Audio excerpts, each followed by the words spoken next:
If you are one of those few people who, upon hearing the name Aston Martin, do not immediately think of a British super spy with a sharp jawline and deadly gadgets, instead, you think of hybrid V6 engines roaring around on a squiggly piece of tarmac and 5 red lights going off on the gantry, then this phone is for you. This right here is the Realme GT7 Dream Edition, which has been made in partnership with the Aston Martin Aramco F1 team, and it is definitely for those who like F1 and good smartphones. But is it all just show, and is there a good smartphone underneath it, and does it really feel special? Well, we will find out the answer to all those questions right now. Now, since this is a special edition phone, the unboxing experience is also very special. It comes in a big box which is painted in the famous Aston Martin green color.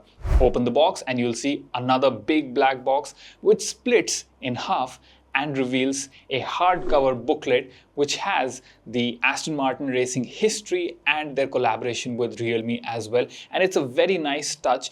The quality of the book is also really nice, and it has some amazing pictures in it as well. By the way, can you guess which Aston Martin driver is seen in this picture? If you know the answer, put it in the comment section below. Underneath the booklet comes the phone itself, which comes in this very ornate green shade with these golden highlights around the camera island and the lenses, and even here on the power button, which add a really nice touch. It truly does look and feel special and quite a luxurious product. Also, right here, you have this textured sort of finish over here, which mimics basically the flow of air in a wind tunnel, and you have this small indent over here, this V-shaped indent over here, which again differentiates it from the regular phone. Now, personally, I would put this phone in a clear case so I can clearly show the amazing design of this phone, but there is a case which comes bundled with this phone, and this has this carbon fiber sort of texture over here, and while this has good cutouts for showing not only the cameras but also the Aston Martin logo over here, but I feel that the case quality feels a little bit cheap and flimsy considering that the rest of the items are so luxurious and so upmarket and so well done. What I must also mention is that just like an F1 car, the Realme GT7 Dream Edition is quite sleek and slim and fairly light as well, considering all the hardware that it is packing. More on that in just a little bit. Coming back to the box, there is also a tray hidden underneath the packaging, which you have to pull out to reveal the 120-watt charging brick and the sturdy charging cable.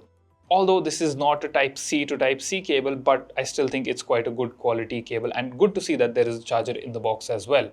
Along with the charger, you also get the regular paperwork that you would find with most phones, but something quite special and unique here is this SIM ejector pin, which genuinely is a smart touch because it has been shaped like an Aston Martin F1 car.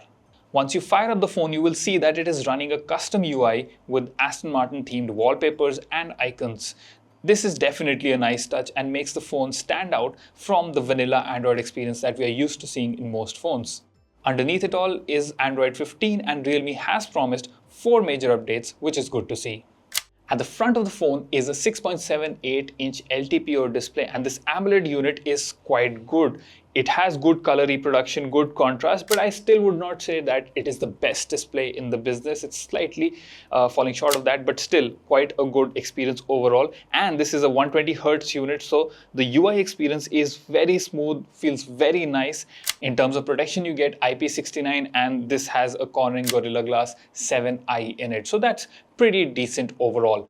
One thing which did disappoint me a little is the performance from the dual speakers. So yes, you are getting dual speakers which are fairly loud, but just the sound quality is not that great. It is lacking a little bit of body, a little bit of low and mid end. So that does make it feel a little tinny when you're listening to maybe music or even watching some random YouTube videos.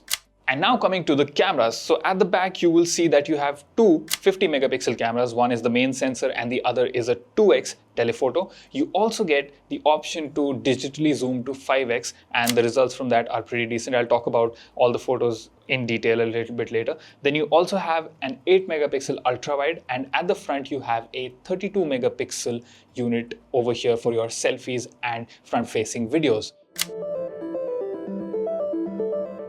When shooting pictures with the GT7 Dream Edition, you can choose from one of two different looks, vibrant and crisp. In crisp mode, the colors are a lot more muted and neutral, while the vibrant mode snaps insta-ready high saturation images. I like the images taken by the main lens in most cases, but did notice that it tends to struggle with focus sometimes. Photos from the telephoto lens are rather impressive as well and contain a good amount of detail, and surprisingly, that lens does not struggle with the autofocus issues seen with the main lens. Both 50 megapixel units suffer from some amount of sharpening and noise issues if you zoom in on photos taken in extremely low light conditions, but I would say that overall the results are still quite impressive. Even when you use the 5x digital zoom, the results are surprisingly very good considering that this is digital zoom. The enhancement is almost imperceptible in many photos taken in broad daylight, and of course, once you do take low light shots, then you will start to see signs of artificial enhancement here and there. The ultra-wide 8 megapixel lens has to be one of the most underwhelming of this lot because the photos taken from it, while decent, are not the best. They don't have the same amount of detail, and even for an 8 megapixel unit, I think it could have done a lot better. Even the front camera produces some really good results and is great for taking selfies. It even has a lot of filters to enhance facial features in case you need that. The only niggle that I could find was that the edge detection was not the best around hair and other tricky detail when using the portrait mode. Coming to the video department, well, the main sensor at the back can shoot videos up to 8K at 30 FPS, but I feel the more useful configuration over here is the 4K 120 FPS mode, which means that you get a good balance of high quality footage and also the ability to slow down your footage quite a lot in post thanks to 120 FPS shooting. Then you have the 2x telephoto, which can also shoot at 4K 60 FPS.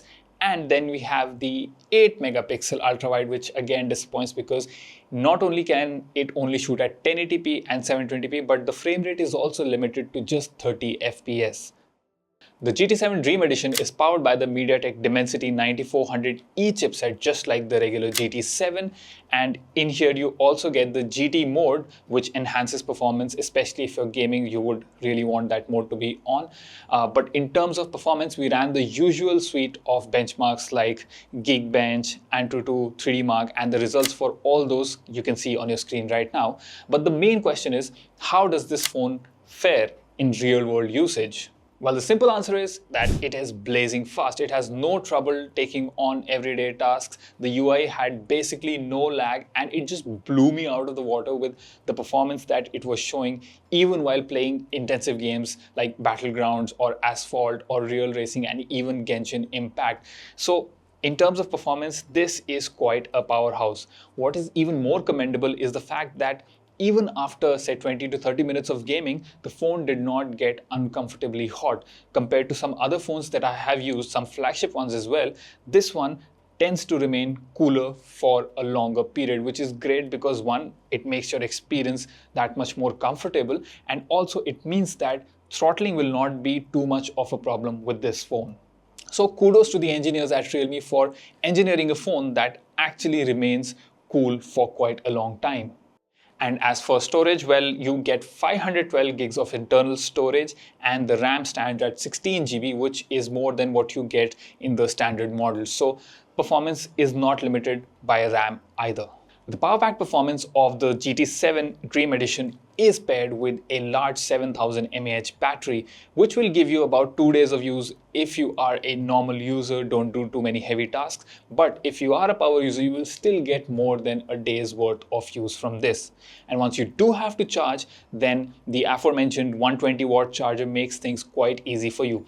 In my testing, I found that going from 0 to 15% took just 6 minutes, and 50% was achieved in about 20 minutes. A full 100% took around 45 minutes, and that is quite a quick charge considering all the battery life that you are getting with this. The only niggle that I found is that it does not come with wireless charging, but that is something only a few people want. But otherwise, the wired charging is quite quick. Now finally, let's come to the cost. To get this racing themed edition of the GT7, you have to pay about 10,000 rupees more than the base GT7 and just 3,000 rupees more than the more expensive variant, which I think is great value considering that you are getting a very special unboxing experience. Realme has really put in a lot of thought into curating this phone and the gadgets around it. The theming, the colors, the UI experience does genuinely feel special, and it's not a big premium over the regular GT7. In fact, you are getting 16 GB RAM with this, while the base model comes with 8, and the more expensive, the one that costs about 47,000 rupees, that also comes with only 12 gigs of RAM. So you are getting a bump in RAM while the other specs are identical, but I think considering all that you're getting with this, this is quite a good value for a special edition phone. And underneath it all, like I mentioned, this is quite a fast phone. Gaming is not a problem, everyday usage is not a problem, and the photos also turn out to be pretty decent. Yes, the video department could have done with maybe a little bit more tweaking, but otherwise this is quite a good phone for 50,000 rupees, and the bragging rights that you get with an Aston Martin F1 theme phone, well, I don't need to tell you the value for this. So that was all about the Realme GT7 Dream Edition. If you like this phone review, let us know in the comments, and do let us know by hitting that like button. If you would like to see more gadget reviews, then again, drop your opinions in the comments below. We will be reading through them. Make sure that you're also subscribed to our channel so that you get loads of automotive content. I, Aakash Paul, will see you again in the next video. Bye-bye.